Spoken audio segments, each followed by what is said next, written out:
Somos un grupo de abogadas y abogados en ejercicio que representamos las diferentes disciplinas de la abogacía y las diferentes sensibilidades colegiales, trabajando para crear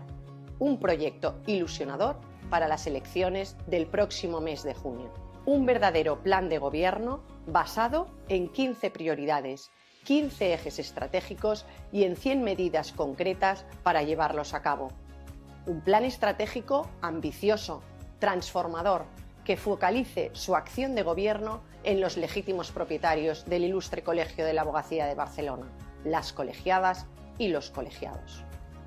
Queremos un colegio que reivindique nuestra función social, que nos empare utilizando la fuerza del colectivo ante cualquier abuso de autoridad. Un colegio que exija el pago justo y actualizado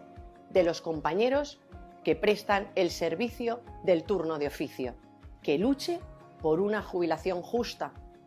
por una póliza de responsabilidad civil más competitiva, por más oportunidades para todas y todos, que proteja la integración laboral y colegial de los más jóvenes, pero se preocupe al mismo tiempo de nuestros mayores,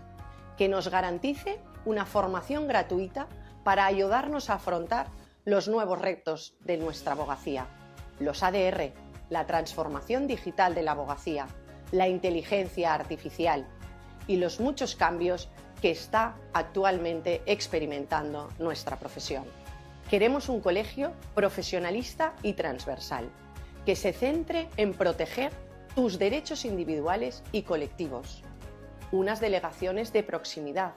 donde podamos reivindicar tus derechos amparándote, formándote y acompañando a todos los colegiados y colegiadas que tienen su despacho y el ejercicio profesional en las delegaciones del colegio.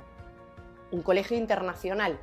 en el que se reflexione, se puede influir en factores clave como son la economía y la empresa, pero sin olvidar la función social,